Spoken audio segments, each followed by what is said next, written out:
Buenas tardes, compañeros y compañeras. Hoy tenemos un tema que te va a interesar porque es algo que se está viviendo mucho. Es algo que siempre se está debatiendo, pero en estos tiempos de crisis sanitaria a nivel global, como dicen los grandes medios de comunicación, se debate más qué es la salud, cómo es la salud, cuáles son las respuestas, y de la nada todos los que nos interesa un poco el tema nos convertimos en opinólogos y empezamos a decir, no, porque estuvo mal lo que hizo el gobierno, estuvo bien, pero hoy tenemos la oportunidad y la hermosa gratificación de que vamos a estar hablando con el doctor Cole, que es médico psiquiatra y nos va a poder estar profundizando en el tema de la salud de nuestra América. Él es autor de 4 libros que van a ser promocionados, después se los presentamos y los pueden comprar, por supuesto, pero también vamos entonces a explorar los problemas que ha tenido nuestra América en cuanto a la salud, qué dificultades estamos atravesando, tanto desde una mirada antropológica e histórica como mirando la coyuntura a la actualidad. Así que nos saludan ya Federico Raúl Pedro Russo, buenas noches, y Matías Lod, que nos dice, saludos compañeros, disculpen esos minutos que nos excedimos. Muy bien, nos entregaron el programa tarde. Bueno, empezamos. Alejandro, ¿qué vamos a estar hablando hoy? ¿Cómo te va? Hola, buenas noches. Gracias, Casey, por esa presentación. Hoy vamos a hablar sobre una historia de amor. Cosa curiosa, ¿qué tendrá que ver con la salud? ¿Qué tendrá que ver con la actualidad? Básicamente ya es un desprendimiento de lo que habíamos hablado en la charla pasada. Ustedes se acordarán que en esa primera charla, donde vimos la otra cara de la pandemia, habíamos llegado a la conclusión de que como pandemia, como cuestión de salud, sí es cierto, hay en juego una enfermedad, pero básicamente ha sido manejada desde lo político sin mediación de lo científico, o con una más que dudoso manejo de lo científico. Las comunidades científicas tradicionales fueron arrolladas. Habíamos dicho que eso había dado lugar a que en los medios se manejaran los médicos dando sus opiniones frente a toda la comunidad y no solamente frente a los especialistas, que tuvieran que hablar de política y que la población estuviese bajo asedio. Habíamos definido el asedio como no tener una estructura política que a uno lo defienda frente a un agresor políticamente organizado y capaz de ejercer la voluntad política. Bien, en esas condiciones habíamos visto a la comunidad replegarse, además de ser replegada por un tercero, replegarse sobre sus hogares, sobre la vida más individual o atomizada como vivía antes, y que en esas condiciones entraban a jugar, como siempre, dos factores. Por un lado, castigaban los discursos del asediante. En este caso, ¿quién es el asediante? El capital financiero internacional, que viene sustentando determinados intereses económicos y políticos a través de un brazo político o de dos brazos políticos, como quiera vérselo, que es el neoliberal progresismo. El neoliberal progresismo, brazo político del capital financiero internacional, es el que ejerce el poder en este momento en nuestra comunidad, mientras que cada una de las personas nos vemos, como decía Romano Guardini, a la intemperie. ¿A la intemperie de qué? A la intemperie de toda defensa política por parte de un poder propio que defienda nuestros intereses. Así de atomizados estamos. En esas condiciones, más allá del miedo que esto que puede causar la enfermedad, más el empuje de los medios de comunicación de masas y demás, están aquellos miembros de nuestra comunidad que se pliegan al asediante, reproduciendo los discursos que el asediante promueve, y están los que se apoyan en las tradiciones propias, que en el caso argentino es concretamente esa cosmovisión nacional, humanista y cristiana que es el peronismo. Cole, estás hablando de judíos peronistas, ¿qué pasó? Vos que sos de ascendencia judía, ¿cómo? Sí, dije bien, nacional, humanista y cristiana, no tiene nada que ver con mi religión o con mi procedencia. Básicamente eso es lo que es el peronismo. Después el tema religioso es otro punto que ahora no vamos a tomar. Nomás valga la aclaración que no me equivoqué. Bien. Así las cosas, hice una afirmación más. Y ojo con esta, porque este es el punto clave. Habíamos visto una observación de alguien que notó que las incorporaciones al peronismo, es decir, el modo de incorporarse de la juventud al peronismo, de la nueva juventud peronista, es diferente a la de cuando nosotros éramos juventud peronista, en la década del 70, del 80. ¿Cuál es la diferencia? Que la incorporación al peronismo se realiza en los mismos términos que la adscripción a los discursos foráneos. O sea, hay una identificación masiva con el discurso, identificación masiva y acrítica con cualquiera de esos discursos, los foráneos y el nacional, que implican una adscripción lisa y llana a un conjunto de ideas. ¿Cuál es la importancia de esto? La importancia de esto es que cualquiera sea la ideología, la concepción del mundo, la ideología a la cual se adscriba, pues no hay proceso de elaboración, o el proceso de elaboración está menguado. La adscripción implica sumarse como quien se suma a un equipo de fútbol. Ah, yo soy de Boca. Ah, yo soy de River. ¿Y por qué sos de Boca y de River? Porque me gusta, porque quiero. Ah, yo soy del pañuelo verde y yo soy del pañuelo azul. Bueno, ¿y no puede ser un intermedio? ¿No puedes tener una opinión intermedia? Ah, pero no vale porque o sos el pañuelo azul o sos el pañuelo verde. Bueno, eso es adscripción. Uno adscribe a una posición. Entonces, esa elaboración que ahí falta es el quid de la cuestión. ¿Saben por qué es el quid de la cuestión?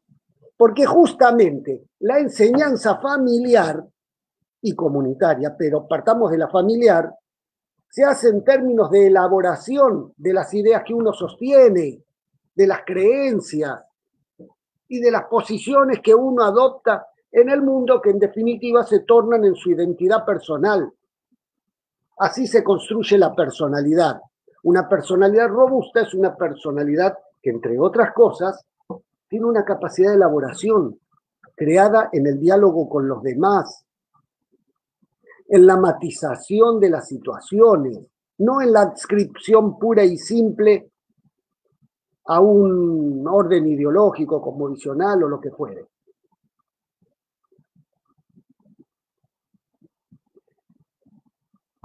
En ese punto encontramos una debilidad del lado de los sistemas simbólicos nacionales o culturales propios de nuestro pueblo. Yo hoy me estoy refiriendo específicamente al peronismo, pero ya he visto por ahí que hay personas que se están comunicando desde otros países. Lo que yo digo de otros países de América Latina, lo que estoy diciendo para la Argentina vale para toda la América Latina desde el Río Bravo hasta la Patagonia. Solo que en lugar de ser peronismo será algún otro sistema simbólico que dé cuerpo a la cultura de cada una de las naciones. En estos términos, las cosas están en un mismo nivel. Si vos simplemente adscribís, da lo mismo que adscribas a lo que el asediante te indica que a un constructo nacional, a una cosmovisión nacional. Bárbaro. Entonces, ¿cuál es la tarea que se nos viene? La tarea que se nos viene es, entonces, cómo podemos vincularnos, cómo podemos trabajar nuestra propia identidad desde el punto de vista de enriquecer nuestra capacidad crítica más allá de la mera adscripción. Nótese que más que una operación mental, esto implica, en definitiva, retomar las formas de pensamiento de la familia, de la comunidad nacional y de la comunidad de cultura.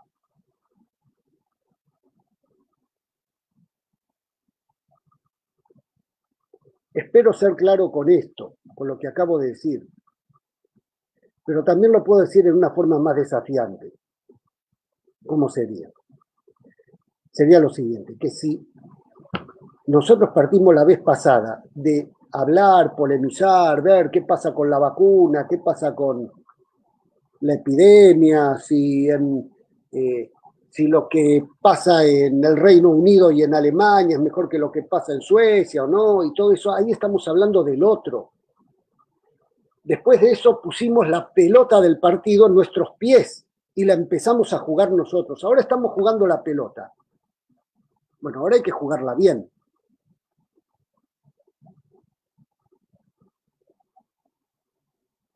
Entonces, vamos a hablar de nosotros mismos. Hoy simplemente vamos a hacer un ejercicio.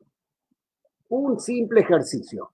No vamos a ir mucho más allá de un ejercicio como podría ser cualquier otro ejercicio. La semana que viene recién vamos a hacer algunas generalizaciones y vamos a ver las cosas más en un nivel macroscópico. Hoy lo vamos a ver con ni más ni menos que una historia de amor. ¿Por qué elegí este tema, el de la historia de amor?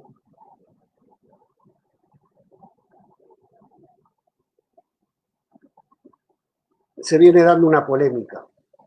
He visto en las últimas semanas algunos problemitas, he visto trastabillar a algunos compañeros cuando tienen que tratar el tema del amor. Ciertamente todos intuyen, todos se dan cuenta de que el asediante trae ideologías de odio, traen ideologías de disminuir la población, hacernos pelear entre nosotros,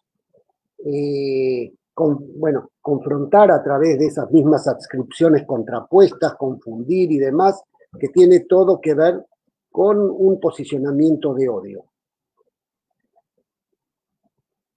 Las culturas tradicionales son esencialmente amorosas.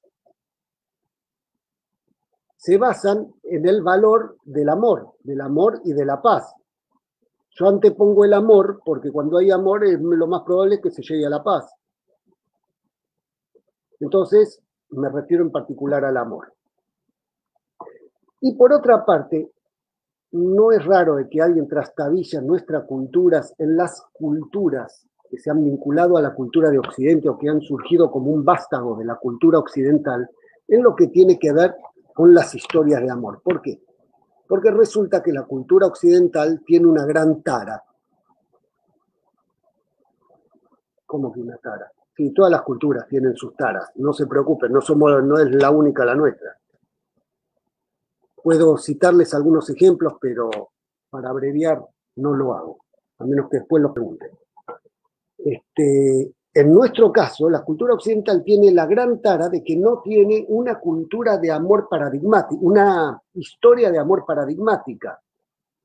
Cuando vamos a ver las historias de amor que se proponen como paradigmáticas, terminan mal. Miren Romeo y Julieta. 5 minutos de amor y una eternidad de desastres hasta terminar en la tragedia y chao. ¿Qué quiere vivir una historia de amor de esas? No.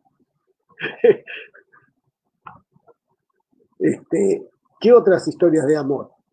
Pensándolo, qué sé yo, uno encuentra por ahí la de Bonnie and Clyde. Sí, está mejor que la de Romeo y Julieta. Se llevaban bien, duraron un tiempo, terminaron acribillados a balazos. No la quiero para mi vida, ni la quiero como referencia tampoco. En fin, estoy hablando de historias que se tradujeron míticamente, ¿no? que trascendieron de los libros, no de la infinidad de historias que hay escritas y que algunos las conocen, unos conocen algunas otras, pero que no han trascendido más allá del texto donde están escritos. Bien, ahora resulta, fíjense ustedes, y he aquí la gran afirmación que quiero hacer en esta charla de hoy, que justamente el peronismo tiene la gran historia de amor para la cultura occidental, si ellos quieren reconocerla. Uno no se las va a imponer porque no es nuestra tradición andar haciendo esas cosas que hacían los nazis, los fascistas, ¿verdad? No somos así. Pero tenemos la gran historia de amor. ¿Cuál es esa gran historia de amor que hasta ha trascendido míticamente? Es la de Perón y Evita, obviamente. Bueno, acá yo me imagino a varios de ustedes decir, oh, otra vez sopa. Ahora va y nos cuenta la historia de Perón y Evita de vuelta, después de 1000 veces que la escucha uno. No, tranqui. Esperen, no se vayan. De lo que se trata acá es justamente de lo que les dije antes. ¿Qué es lo que les dije antes? Que no nos sirve la tradición paralizada.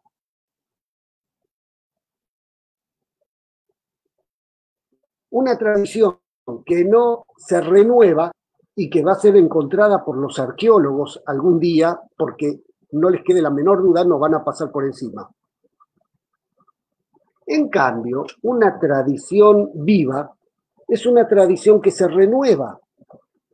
Que se renueva quiere decir que se hace capaz de dar respuesta a los grandes desafíos que le plantea el presente a la comunidad que echa mano de ella. Entonces, si nuestra tradición vale, es porque con ella podemos dar respuesta a los desafíos de nuestro tiempo. Y si no, no vale. Y si no encontramos ese tipo de respuestas, entonces nosotros mismos estamos demostrando que nuestra tradición no vale.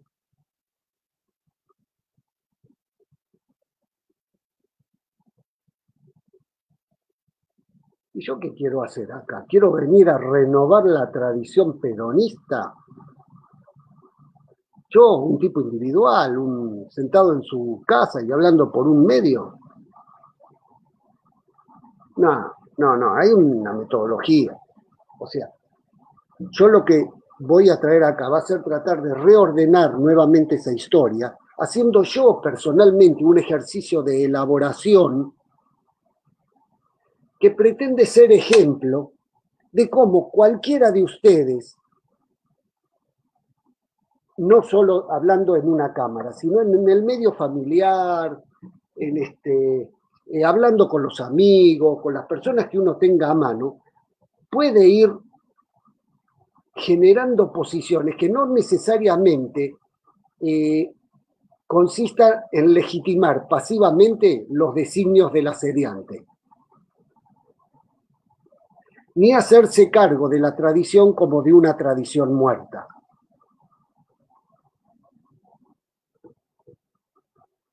Entonces, el ejercicio que yo haga ahora puede estar bien o mal, pueden ustedes estar de acuerdo o no, pero en definitiva vale por el hecho de hacer el esfuerzo.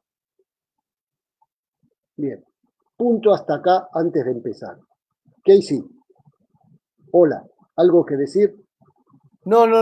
Estamos expectantes de saber cuál es ese ejercicio que nos tenés preparado. Mientras tanto, tenemos un mensaje largo que nos dice Leopoldo Varela cuando mencionaste los medios. No existen los medios de comunicación de masas. Lo que hay son medios de manipulación de masas.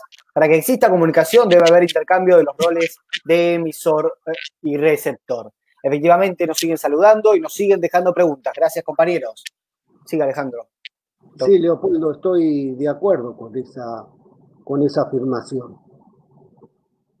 Ahora también que nos manipulen depende de que nos dejemos manipular. Por eso este ejercicio lo que viene a hacer es un ejercicio que permita romper esa lógica.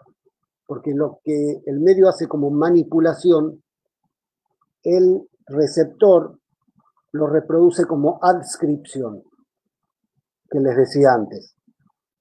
Entonces, no me voy a meter con lado del emisor, sino con el lado del receptor.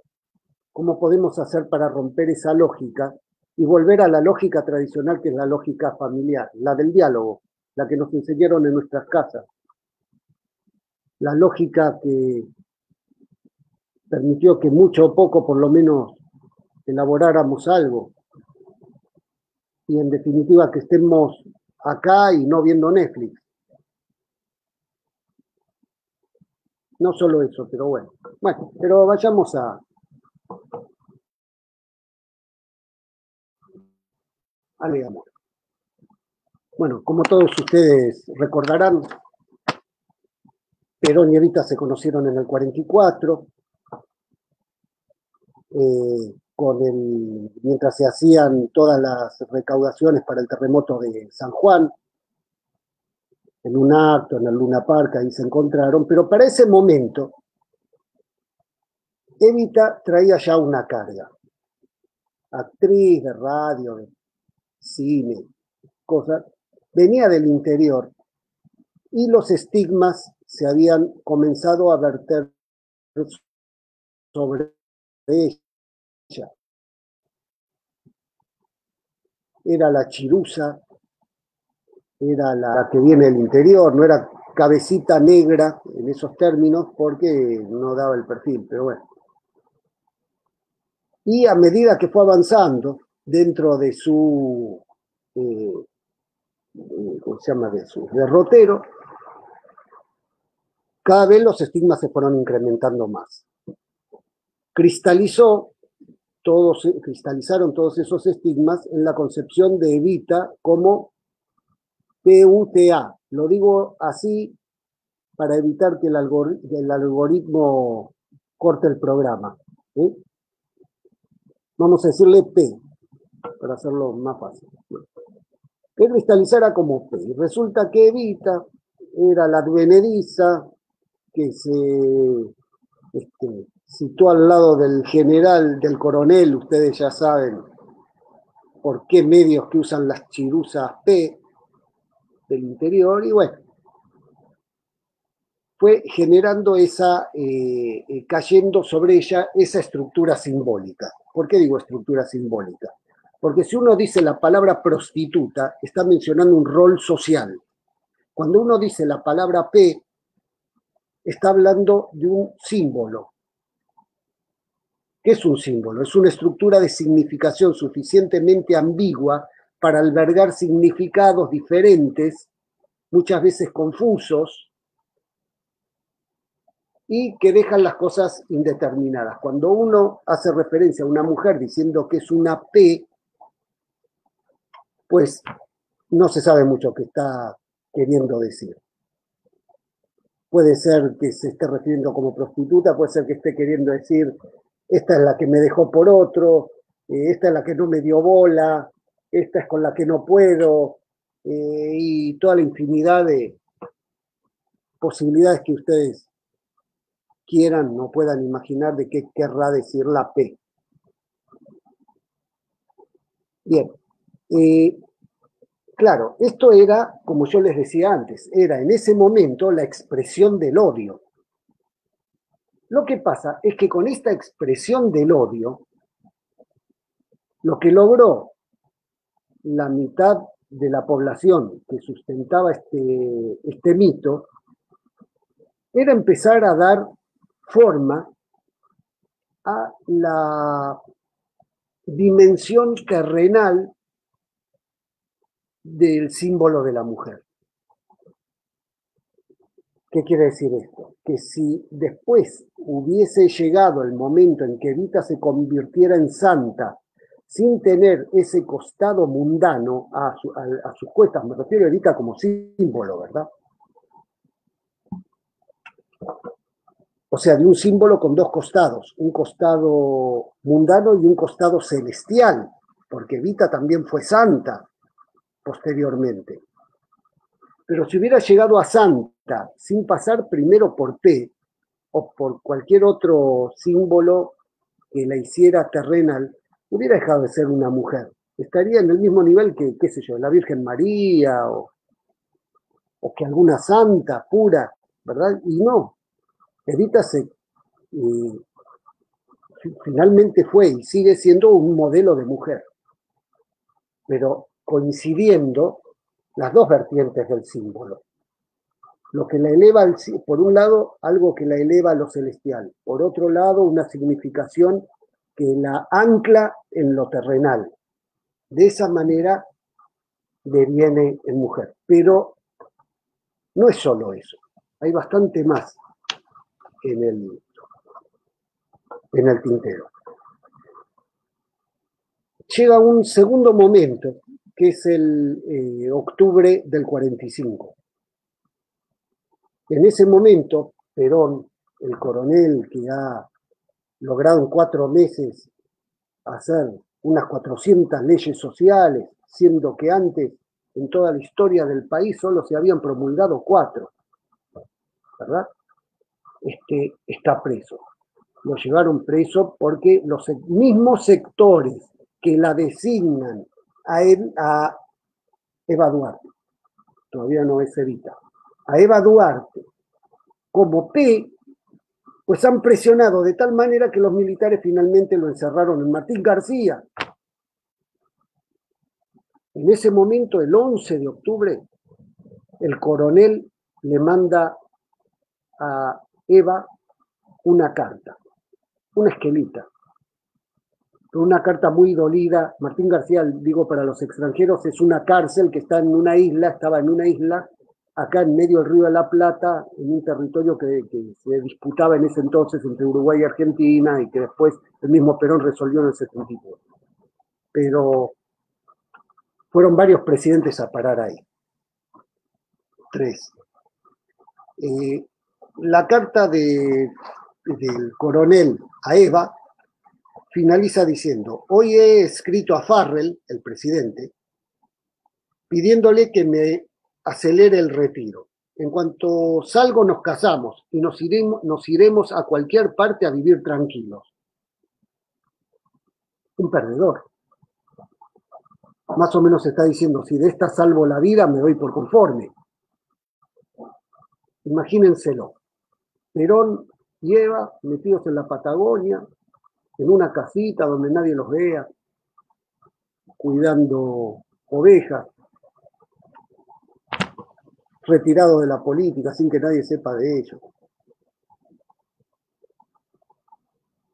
Nada. Bueno, no fue esto lo que pasó, obviamente. Ustedes saben, unos días después lo van sacando a Perón, más allá de sus artilugios para llegar al hospital militar, la gente, la otra parte de la gente, se iba juntando en la plaza e iba pidiendo: ¿dónde está Perón? ¿Dónde está Perón?, decían. Los militares que estaban a cargo de la Casa de Gobierno, la Casa Rosada, entonces les veían venir una situación problemática frente a la cual iban arrimando a Perón cada vez más, hasta que a la noche, ya tarde en esa jornada, lo sacan al balcón para que resuelva el tema. Esa fecha es una fecha fundacional. Es un verdadero acto entre político y religioso. ¿Por qué religioso? Porque hubo un bautismo. A esa inmensa masa, a esa muchedumbre amorfa que se había juntado a ver qué pasaba con aquel coronel amigo que había logrado sacar una cantidad de leyes sociales y que los había ayudado, querían saber qué había pasado porque temían, igual que Perón, temían que lo iban a matar. Bueno, así se hizo el 17 de octubre. Pero ¿quién hizo el 17 de octubre del 45? ¿Quién lo hizo? Algunos dicen que lo hizo la CGT. Falso. Absolutamente falso. ¿Por qué falso? Porque la CGT, la Central General de Trabajadores, tenía un acto para el 18. Algunos de ustedes lo saben, otros no lo saben. A los argentinos me refiero. Para el 18 de octubre. Y si el 17 había esa manifestación, ¿quién carajo iba a ir a la plaza el 18 de octubre a la manifestación de la CGT? Luego no les convenía, no fueron ellos los que armaron el 17 de octubre, lo armó es decir, ellos quisieron armar el 18 de octubre, no el 17. El peronismo dice que lo armó Evita. Y de cierta manera yo coincido con eso, aunque no bajo la versión romántica. Uno que piensa que Evita, en su espíritu, deambuló por todos lados, imagínensela, a las 2 cuadras ya está escupiendo la lengua. Imagínatela Evita sentada en el cordón de la vereda, malhumorada, insultando, diciendo así no va. No, no era eso. Sí, lo armó Perón con todo lo que Perón significaba, por las leyes sociales y por cómo el pueblo lo valoraba. Sí, por un lado sí. Pero ese 17 de octubre estaban las mujeres también ahí. Estaban las mujeres con los hombres. No se habían quedado en su casa a barrer, ¿cómo se llama? A bordar y a coser. No, estaban en la plaza. ¿Y por qué estaban en la plaza? Porque eran muy compinches de sus varones, que nada, lo mismo que en cualquier lado. Porque tenían sus propios intereses. ¿Cuáles eran los intereses de las mujeres? Bueno, acá viene la cosa. Nosotros habíamos dejado a Eva Duarte en su condición de pez a los ojos de la mitad odiadora de la población, digámoslo así. Pero mientras tanto, ocurrían otras cosas. Ahora voy a hacer un rodeo para que nos entendamos a qué voy.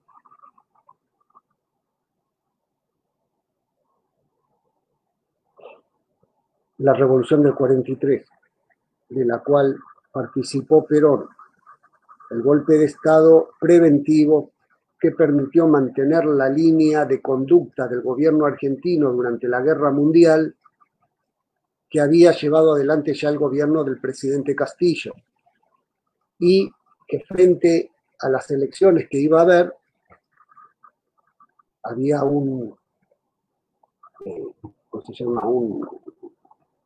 postulante, Patrón Costa, que si ganaba, la línea de suministrar ganado a Inglaterra bajo bandera neutral corría peligro de no seguir siendo así, porque iba a inscribir en la declaración de guerra al eje. A la Argentina y a Inglaterra les convenía mantener la neutralidad para que los barcos pudieran pasar y suministrar carnes y cereales a Inglaterra. Bien. Eso da por finalizada la década infame, que no fue ni tan década ni tan infame. Pero en ese proceso anterior a la Segunda Guerra Mundial, digamos más o menos desde el año 35, la década infame empieza con la impugnación de las elecciones en la provincia de Buenos Aires por Uriburu, cuando pensó que podía llamar a elecciones sin que ganara el radicalismo, el movimiento nacional anterior. En ese momento, en esa década, en esos años,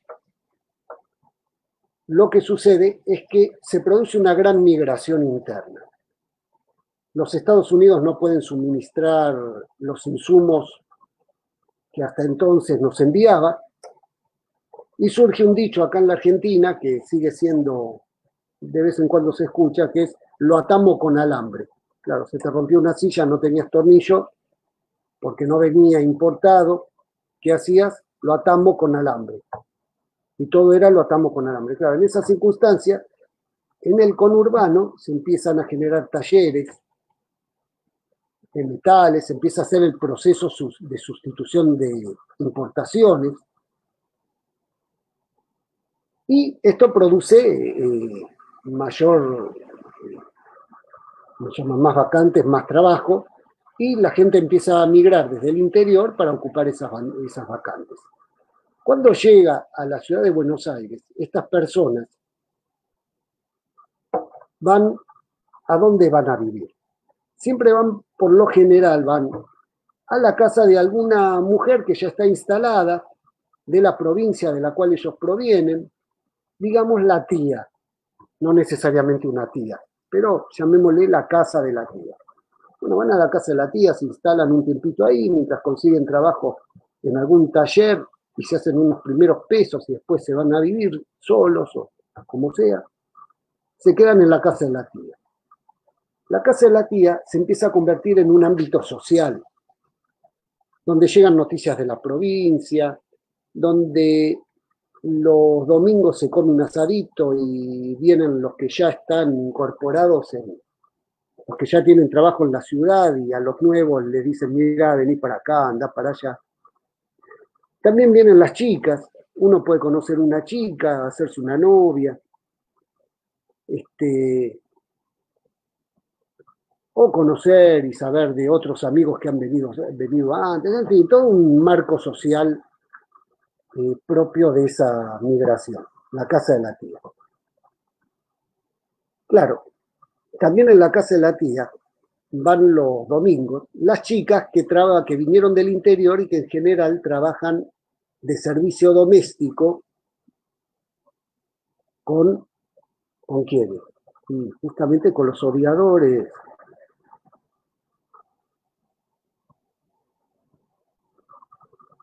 Justamente de aquella porción de la población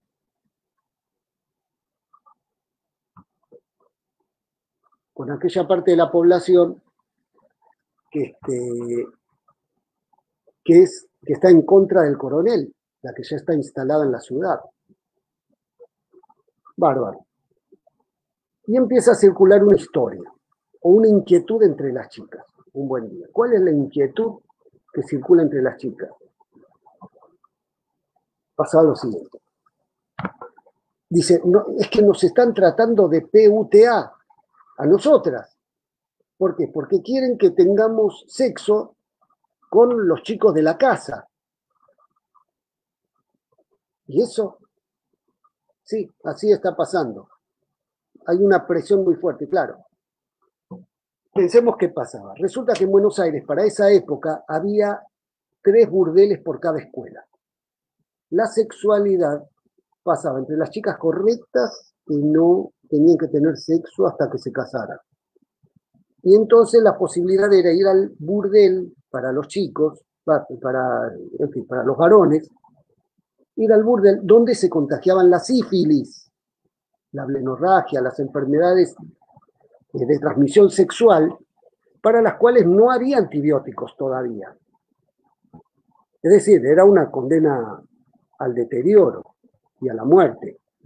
Entonces, claro, la gente de la sociedad porteña entendía que era mucho mejor darle esa finalidad a las chicas que trabajaban en la casa a que el chico de la casa fuera al burdel. Ahora, claro, ¿quién tenía la culpa de eso? ¿La tenía el pibe y toda la familia que de alguna manera en esa trama empujaban a la chica de servicio a que tuviera relaciones con el pibe? No, la culpa la tenía la piba, la chica de servicio. ¿De qué manera? Y bajo el mito de que las chicas del interior se les cae la bombacha. Más o menos era así la cosa. Fíjense ustedes un comentario al margen, ¿no? ¿Hasta qué punto llegaba esto? Un día estoy contando esta historia que no se debe a mí. Esta historia no la he reconocido yo, sino Juan Carlos Barré.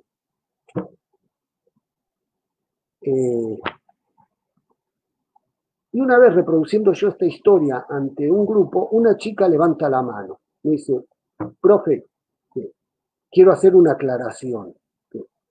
No era que a las chicas se les cae la bombacha, sino que las chicas del interior no usamos elástico en las bombachas.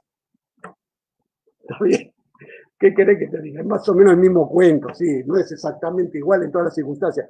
Pero a mí lo que me impactó era que la chica que me estaba diciendo esto tan reverencialmente y tan solemnemente era una chica que tenía edad como mi hija mayor. Tenía la edad de mi hija mayor. O sea, estaba a una generación de distancia mía. Ahora yo decía, ¿cómo sabe esta chica esto? Digo, ¿qué, vos sos del interior? Ah, no, yo no me ubicaba, porque aunque fuera del interior, no le iba a pasar eso en esta época donde hay otros códigos. Digo, ¿qué pasó? Dice, no, a mí me contó eso, dice, mi mamá, que se lo contó mi abuela, que se lo contó mi bisabuela. La historia había pasado por las mujeres de la familia como un hecho absolutamente significativo. Y había llegado a la clase a encontrarse conmigo hablando de esto que en su familia era un recuerdo doloroso, pero muy significativo. Bueno, al margen de esto, volvamos a la historia de lo que pasaba en el 45 ahí. La cuestión es que estas chicas, en esa inquietud y con ese malestar, repentinamente hacia el año 44, pues se enteran que hay una chica que no fue al servicio doméstico, sino que fue a los medios, que trabaja en televisión, en radio y en cine, y que ha seguido la misma suerte que ellas, que es una PUTA, que se le cae la bombacha, digamos. Ya saben a quién me refiero a Evita. Entonces, todas estas chicas se empiezan a reconocer en Evita. Si a ella le dicen PUTA, yo sé lo que ella está viviendo porque yo también lo estoy viviendo. Y ya sé qué clase de P es ella porque yo soy la misma clase de P, todos me han puesto en ese lugar. Ahora, qué bien la hizo Evita. Mira, ella puede tener un amor. Por ahí yo también, pero no me dan en caja como le dan a ella por todos lados, con el coronel. Y ahora el coronel está preso en Martín García, ha desaparecido. Por fin queremos saber, nuestros maridos, nuestros hermanos, nuestros varones quieren saber de qué se trata.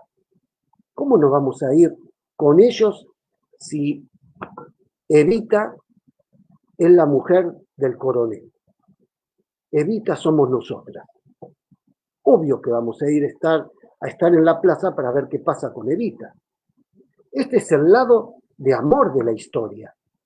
Fíjense ustedes las cosas que se juegan. Se juega una valoración, una identificación, un reconocimiento por parte de las chicas respecto de Evita. Y se reconoce también la relación con el varón. O sea, esto no es la historia de Evita, es la historia de Perón y Evita.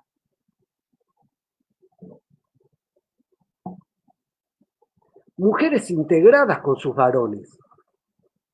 Mujeres que corren la misma suerte que ellos. En el sentido de la misma suerte nacional, del mismo proceso político. Pero están ahí juntos, unidos por el amor de Perón y Evita, por el amor de Perón y Evita, que después se va a hacer extensivo, va a dar continuidad a toda esta historia, reconociendo, así como esas chicas reconocieron a Evita, reconociéndola después cuando ya son gobierno, con toda la ayuda que les dieron.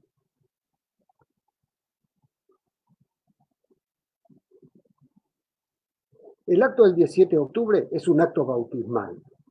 Esa masa, como yo les decía antes, anónima, convulsa, ese colectivo, como se dice ahora, por un acto de bautismo se convierte en el pueblo de la patria y Perón en su líder. Dejo estas insignias de coronel de la nación y la posibilidad de llegar a ser general, que es lo más que un militar puede ambicionar para contraer un compromiso de nuevo signo, más o menos así dice el discurso, con este pueblo que es el mismo que ocupó esta plaza el 25 de mayo de 1810. El mismo. ¿Qué quiere decir? ¿No ve que estos se lavan los pies en la fuente y los otros andaban pipí cucú con sus carapelitas, su paraguas y su galera y qué sé yo, son el mismo pueblo, viven a 100 y pico de años de distancia y son el mismo pueblo. Hay una razón de por qué son el mismo pueblo, porque se comportan igual. Es la comunidad que espontáneamente quiere saber de qué se trata. Bueno, tomo compromiso de nuevo signo con este pueblo, dejo de ser en este momento un militar, mirá qué jugada, ¿no? Bueno, y ahora soy el líder de esta masa morfa, no, del pueblo en la nación. Bueno, he ahí el acto bautismal. Bueno, en ese acto posteriormente sigue la historia y ellos, Perón y Evita, convierten al pueblo argentino, es decir, a todos aquellos que quieren asumirse como sus descamisados, en una condición equivalente a la de los hijos de un matrimonio común. Equivalente. O sea, esa pareja que no tuvo hijos, pues se hace, acoge en su subjetividad, en su política, en su concepción de las cosas, a todo aquel que quiera incorporarse.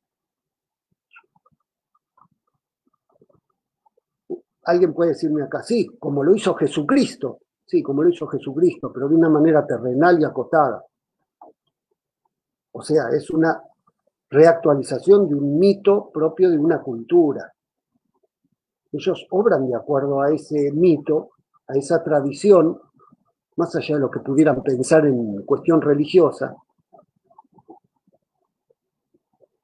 y acogen en su amor a todo ese movimiento organizado, a ese movimiento que se va a ir organizando. Un dato más que quiero, antes de seguir con esto, quiero mencionar que esa casa de la tía, ¿verdad?, donde se transmitió toda esta información y que permitió que el 17 de octubre se armara, efectivamente por mediación de Evita, aunque de esta manera que acabo de decir y no de una manera romántica, ¿no? Pues fueron las primeras unidades básicas. Como si la casa de la tía eran las primeras unidades básicas. La organización libre del pueblo. Eso era la organización libre del pueblo. Ellos eligieron cómo se organizaban. Nadie vino a organizarlos a ellos. Ellos eligieron organizarse así. Por eso es libre. No es el momento para que nos metamos en esto. Pero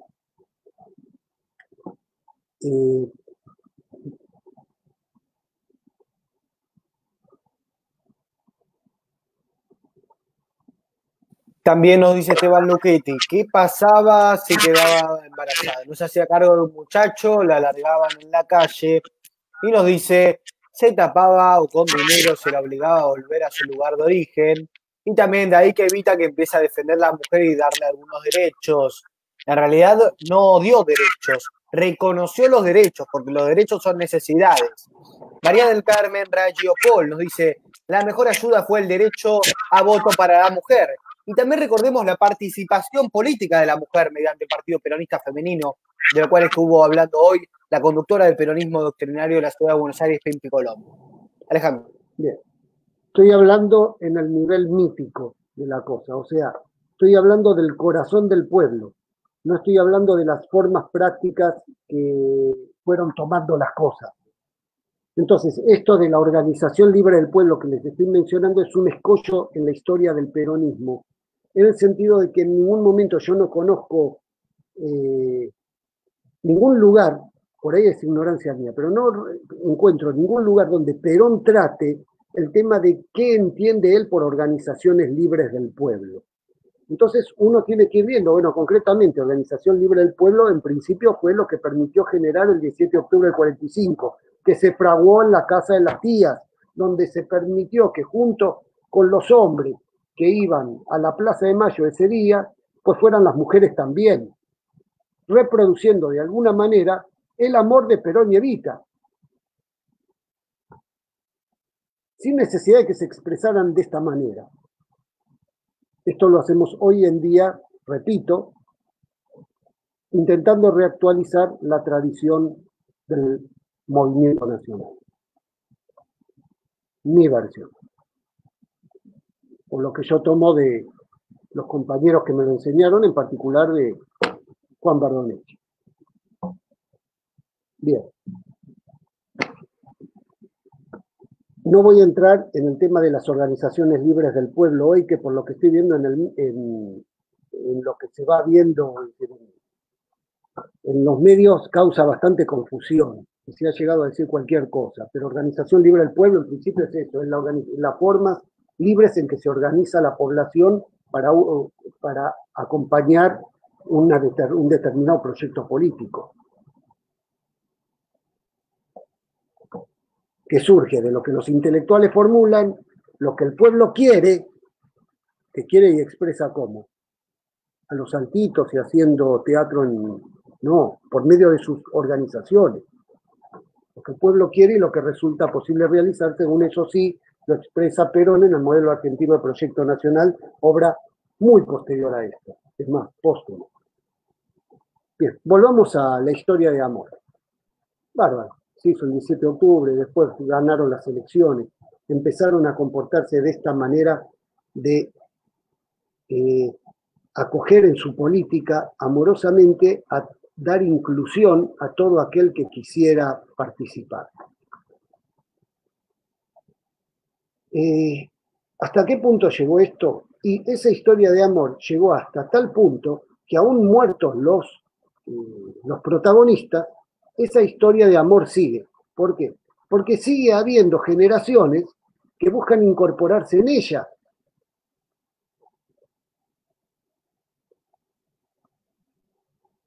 O sea, sigue habiendo nuevos peronistas que pasan a formar parte, de alguna manera, de aquel flujo, de todo ese flujo histórico ya de generaciones que han adoptado esas banderas. Bueno, básicamente esta es esa historia de amor. Yo creo que en conclusión, hoy en día, lo que debemos hacer, en mi opinión, no es hablar de Perón, sino de Perón y Evita. O sea, recuperar el hecho de que la mujer forma parte de una historia junto, hombro con el hombre. Ambos juntos, no ambos en conflicto. Machirulos y feminazis. No. Entonces, juntos van desarrollando el derrotero del quehacer nacional, y peleando por los propios ideales y por los propios proyectos. Eso caracteriza a nuestro movimiento. Paro acá para preguntas, saludos y demás. Bueno, no coincido, se puede hacer un debate muy interesante porque dijiste Perón y Evita, capaz que alguno dice, mirá que la razón de mi vida en el prólogo, Evita decía, yo no soy nada sin Perón. Acá nos dice Esteban Luchetti, podrían decir que se querría hacer con la idea de la unidad bástica. Laura Gabriela Fanelo, lo estamos escuchando atentamente, familia, gracias doctor. Norma Ávila, había una historia de amor entre ellos y el pueblo, lo que se tradujo en ellos, hogares, escuelas, hogares de tránsito para las mujeres en situación de vulnerabilidad. María del Carmen Raggio Pol, mi madrina fue la primera diputada joven en 30 años por Jujuy. Elena Pereira, premiada por la Fundación Eva Perón. Esteban Luchetti, ¿y qué fundamento tenía? Norma Ávila, la rama femenina del peronismo fue de la altísima organización y conciencia. Y las enfermeras. Y no había internet, ni siquiera teléfono. Diego Javier Aníbal, el sindicalismo, la única organización permanente, presidente Juan Domingo Perón, en el 13º Congreso Extraordinario de la DAT. María del Carmen Raggio Pol, en casa de mi madrina hay cartas de Eva, nena le decía a mi madrina. Y hay otro comentario que nos dice, es así, hombro a hombro con el hombre, siendo a la par del hombre. Esteban Luchetti nos aclara el concepto de la casa y la familia era lo primordial como logro social. Muchas más gracias por estos comentarios Bien, que bueno, nos van dejando. Seguimos. Mis saludos a María del Carmen, a Esteban, y en particular a Laura Gabriela Fanelo, con sus familiares, Ornella, que la vi por ahí decir algo también. Les mando saludos a todos. Y también a las otras personas que están comentando y que se están aproximando a estas cuestiones. Yo quiero, insisto, no me estoy situando en un nivel social. O sea, no estoy hablando ni de política, ni de sociología, estoy hablando de cuestiones míticas de nuestra historia. Y estoy hablando de eso por una razón bien fundamental y operativa. Operativa, que es que he diagnosticado un problema, que es el de la mera adscripción a los sistemas simbólicos, los generales y los que son simples ideologías como la del neoliberal progresismo, ¿verdad? Pero básicamente, a ver, ¿cuál puede ser la consecuencia de que no se resuelva esto? ¿Saben qué? Que los peronistas que simplemente adscriben al peronismo dejen de ser peronistas el día de mañana, porque es un simple fluir. Es parte de la condición líquida que posee la posmodernidad. Entonces, solo a condición de que rompamos esta mera adscripción a un sistema simbólico general como el nuestro, o a las ideologías que mencioné recién, es que podemos lograr integrar realmente en un proyecto de futuro a quienes se arriman al movimiento. Para esto se necesita capacidad de elaboración. Acá está picando otra cosa también, que quiero aclarar. Si ustedes, la semana pasada, alguien me preguntó, dijo, ¿qué es el peronismo? Y yo le dije, es un sistema simbólico general. Al día siguiente, horrorizado, alguien me dijo, Alejandro, ¿cómo no le contestaste al que te preguntó eso, que el peronismo es un movimiento nacional de liberación? Yo dije, no te calientes. A ver, el peronismo fue un movimiento nacional de liberación, sin lugar a dudas, fue. Actualmente lo que queda es un partido, que yo no sé en qué medida responde al objetivo de liberación nacional, o mejor dicho, sí sé en qué medida. En ninguna medida responde a la liberación nacional. Es como los demás partidos, un gestor de los intereses del asediante. Por eso es que nosotros estamos al intemperie, porque no nos defiende a nosotros, defiende los intereses del asediante. Contrajo una deuda y ahora se tiene que ver con las consecuencias.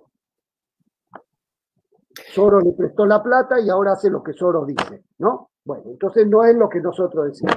Bueno, bárbaro. Entonces, cuando ustedes se sitúan en decirme lo social, lo político específico del momento y todo eso, están pensando en términos de partidos. Yo estoy pensando en términos de sistema simbólico general. Nosotros tenemos que reconstruir el movimiento, sea que se vaya a llamar peronista en el futuro o no se vaya a llamar peronista, no importa. Entonces el movimiento nacional es la única posibilidad de liberación que tenemos de esta situación. Si no nos ocupamos de eso, terminaremos en un partido, como cualquier otro partido, sumido en la dinámica de gestión de los intereses del poder foráneo. Entonces, bárbaro, alguien quiere dedicarse al partido, me parece muy bien, qué sé yo, que lo haga, pero mi argumento es en función de la recomposición del movimiento nacional, para que vuelva a ser un movimiento nacional de liberación. Entonces tengo que remitirme al nivel mítico de la cosa, a los símbolos, a ver cómo se reactualiza una tradición que es la única que es capaz de parir un movimiento nacional de liberación. ¿Qué dice? Muchas gracias, muy interesante cómo nos fuimos a lo político y se nos está yendo la hora del programa, efectivamente ya cumplimos una hora, estamos terminando, pero hay muchos comentarios y preguntas profundas también que no podemos desperdiciar. Pocho Domingo Néstor nos dice, ¿se puede hablar de una agenda de género orquestada e impuesta por las potencias esclavizantes con el objeto de dividirnos como militantes y esclavizarnos en un debate sin conclusión? ¿Qué opina, doctor Cole? 8. Gracias por tu pregunta.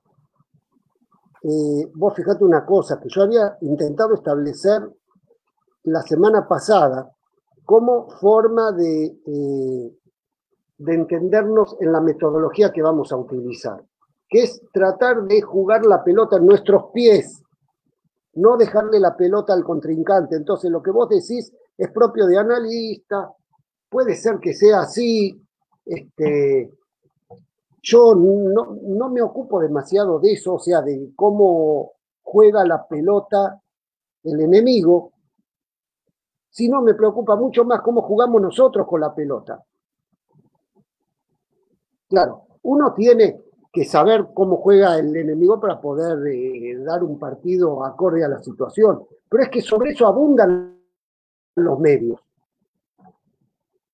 Entonces, yo me reservo a hablar de nuestro lado de la cosa, de esta cara de los problemas. Muy bien, muy bien. Efectivamente, si hay... Espera, porque esto es importante. Entonces, ya podríamos considerar un vicio, a partir de ahora, un vicio, hablar de lo que hace el contrincante, más que para alguna referencia que amerite especialmente. Entonces, hablemos de cómo nos movemos nosotros, no de cómo se mueve el contrario. Casey. Me parece acertado. Ornella Fanelo nos dice, a partir de esto que hablábamos de la tradición cultural, de lo mítico, Perón y Eva, ¿y cómo sigue la tradición cultural? ¿Qué opina? Ornella, bienvenida. Hija de Laura. ¿Cómo sigue? Buena pregunta. Yo también me pregunto cómo sigue. Mira, yo estoy haciendo un intento. Este es mi intento personal. No es que sea la verdad absoluta. Es la forma en que yo tengo de intentar reactualizar la tradición nuestra. Lo hago a punto de partida de lo que veo del impacto del odio en todos nosotros. Y trato de contraponer al odio el amor. Ahora no dicho así en forma abstracta como te lo estoy diciendo ahora, sino en forma concreta. O sea, hay una concepción de la mujer propia del peronismo, que es una mujer hombro a hombro con el hombre. Sí, por supuesto, uno conduce a una mujer, no a todas las mujeres. Pobre de uno si intenta conducir a todas las mujeres, ahora y siempre, no solo ahora. Claro. Mejor entonces, una, che. Estamos en judíos peronistas y acá la Torá es respetada. Bueno, entonces, Perón hacía las cosas con Evita y Evita conducía a las demás mujeres. Bárbaro. Tenían su rama femenina, como bien dijo alguien por ahí. Pero básicamente es todos juntos dentro de un movimiento nacional organizado, así se movían, no peleándose entre ellos, generando conflictos y tildándose de feminazi y machirulo, o toda la chatarra que habíamos dicho, ¿no? Toda la ideología chatarra que cunde por ahí. ¿Qué más? Perdón. Entonces, Ornella, ¿qué implica esto? Esto es una convocatoria a que cada uno de ustedes haga lo mismo que yo estoy haciendo ahora. Charlen entre ustedes, vean a ver qué nos enseña la tradición de nuestro movimiento respecto de estas cosas. Pueden comunicarse a través de este medio, hablar como están hablando, decir las cosas que están diciendo. ¿Por qué? Porque esto lo permite. Alguien al principio también mencionó una cuestión respecto de los medios. Vos a Netflix no le podés contestar, Y en los noticieros va gente absolutamente entrenada para hacer un discurso al cual vos podés adscribir o no podés adscribir. Acá, los que hablamos, tanto yo como Darío, como Casey, como todos los que estamos tanto acá como en otros medios, somos amateurs. O sea, no estamos entrenados para hacer esto. Nos sale como nos sale y el diálogo es posible. Entonces, se ha convertido en un instrumento de organización. Casi te diría en la posibilidad, si esto se magnifica, de una forma nueva de organización libre del pueblo. O sea, estamos hablando por este medio y elaborando por este medio. Entonces vos me decís, ¿cómo sigue? Pues hasta ahora llega hasta acá. ¿Cómo sigue? Nos enteraremos, espero que juntos. Ahora sí, Casey. Muchas gracias, se nos va el programa, estamos para terminar y nos dicen tenemos que recrear la función del amor en la militancia y la convivencia partidaria. También nos dice María del Carmen Ornella, militancia dentro de las unidades básicas involucrándose. Doctor, ¿cómo cierra este ciclo del día de hoy? Bueno, básicamente, así como hemos quedado hasta acá, me proponía dar un ejemplo de cómo pensar la tradición de acuerdo a los problemas que se nos presentan hoy en día. Este es mi aporte. No pretendo que adscriban a él, porque sería absurdo, sino que permita seguir elaborando cosas y que podamos seguir comunicándonos, elaborando conjuntamente las diferentes cuestiones, y la semana que viene ya saldremos de un ejemplo y hablaremos de cuestiones más generales. Nos vemos entonces. Gracias por la atención. Tuvimos un rating muy alto en el día de hoy, así que les agradecemos por estar acompañándonos en el día de hoy y nos vemos el próximo jueves. Pero recuerden que Alejandro Coll tiene 4 libros, que son los siguientes que vamos a decir. Proyecciones sanitarias, la salud mental en la era del neobarroco, en la editorial Duncan. Luego en Prometeo, libros, publicó La salud de nuestra América, una perspectiva histórico-antropológica. Luego también publicó Higienismo Argentino, historia de una utopía, la salud en el imaginario colectivo de una época, en editorial Duncan. Y también en editorial Duncan publicó Promoción Cultural de la Salud, el caso de la salud mental.